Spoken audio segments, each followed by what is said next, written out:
ನಾನು ದರ್ಶನ್ ಸರ್ ಅವ್ರನ್ನ ಮೀಟ್ ಮಾಡಿ ಒಂದು 4 ತಿಂಗಳಾಗಿತ್ತು. ಇಲ್ಲಿ ನನಗತ್ತು ಭೇಟಿ ಮಾಡ್ಕೊಂಡು ಬಂದೆ. ಮೌನವಾಗಿದ್ದರು, ಸುಮ್ಮನೆ ವಿಶ್ ಮಾಡಿದೆ. ಸರಿ ಅಂದರು. ಒಂದೇ ಒಂದು ಸೆಕೆಂಡ್ ಅಷ್ಟೇ ಶೇಕ್ ಹ್ಯಾಂಡ್ ಮಾಡಿದೆ, ಬಂದೆ. ಟೈಗರ್ ಅಂದರು, ಬಾಸ್ ಅಂದೆ, ಅಷ್ಟೇ. ನ್ಯಾಯ ಸಿಗಬೇಕು. ಕಾನೂನಿಗಿಂತ ಯಾರೂ ದೊಡ್ಡವರಲ್ಲ. ಖಂಡಿತ ಎಲ್ರಿಗೂ ಒಳ್ಳೇದಾಗತ್ತೆ. ಕುಟುಂಬ ಭೇಟಿ ಮಾಡೋದು ಸರಿ, ಬಟ್ ಇವ್ರು ಇನ್ನೊಬ್ರು ಯಾರೋ ಭೇಟಿ ಮಾಡಿರೋದು ಪ್ರೋಟೋಕಾಲ್ ಅಲ್ಲಿ ಜಾಗ ಇದೆಯಾ? ಅವ್ರು ಭೇಟಿ ಮಾಡಿದಾರಾ? ಭೇಟಿ ಮಾಡಿದ್ದೀನಿ ನಾನು. ಅವ್ರು ಹೇಳ್ಬೋದು, ನನಗೆ ಡೌಟ್ ಇದೆಯಲ್ಲ. ನಾನು ಇದೇ ಕಣ್ಣಾಗ ನೋಡೇ ಬಿಡ್ತೀನಿ. ಇದಕ್ಕೂ ಒಂದು ನಿಯಮ ಇದೆ. ಕಂಡಲ್ಲೆಲ್ಲ ಇದ್ದವರೆಲ್ಲ ಹೋಗಿ ಭೇಟಿ ಮಾಡಿದ್ರು. ಅವ್ರು ಮಾಡಿದಾರೋ ಮಾಡಿಲ್ವೋ ನಾಳೆ ಕೋರ್ಟ್ ತೀರ್ಮಾನ ಮಾಡುತ್ತೆ, ಅದು ಪ್ರಶ್ನೆ ಬೇರೆ.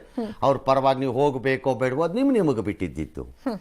ನನ್ನ ಗೆಳೆಯ ನಾನು ಹೋಗ್ತೀನಿ ಅಂದ್ರೆ ಹೋಗ್ಕೋಬೋದು, ಪರ್ಮಿಷನ್ ಇರುತ್ತೆ. ಬಟ್ ಪರ್ಮಿಷನ್ ಕೊಟ್ಟಿದ್ದೀರಾ ಈಸ್ ಮೈ ಕ್ವಶನ್. ನಾಳೆ ಏನಾದ್ರು ಕೋರ್ಟ್ ಕೇಳಿದ್ರೆ ಉತ್ತರ ಕೊಡಬೇಕಾಗತ್ತೆ. ರೇಣುಕಾ ಸ್ವಾಮಿ ಕೊಲೆ ಪ್ರಕರಣದಲ್ಲಿ ಜೈಲು ಪಾಲಾಗಿರುವ ದರ್ಶನ್ಗೆ ಇನ್ನೊಂದು ಸಂಕಷ್ಟ ಅಂತ ಹೇಳ್ತಿದ್ದಾರೆ. I don't think so. April 14ರಂದು ಆತ್ಮಹತ್ಯೆ ಮಾಡಿಕೊಂಡ ನಿರ್ಮಾಪಕ ಸೌಂದರ್ಯ ಜಗದೀಶ್ ಜೊತೆ ಹಣದ ನಂಟು ಇರೋದು ತನಿಖೆಯಲ್ಲಿ ಗೊತ್ತಾಗಿದೆ. ಇರಬಾರ್ದು ಅಂತ ಎಲ್ಲಿದೆ? 17-18ರಲ್ಲಿ ನಾಟ್ ನೌ ಇಲ್ಲ ಆಗ.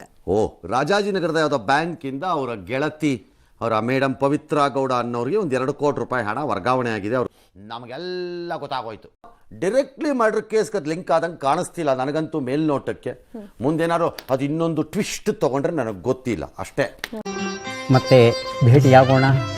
ನಮಸ್ಕಾರ. ಇದು ಮನಸ್ಸಿಗೆ ನಾಲ್ಗೆಗೆ ಮಧ್ಯ ಫಿಲ್ಟರ್ ತೆಗೆದಾಕ್ಬಿಡುತ್ತೆ, ಒಳಗಿರೋದೆಲ್ಲ ಹೊರಗೆ ಬರುತ್ತೆ.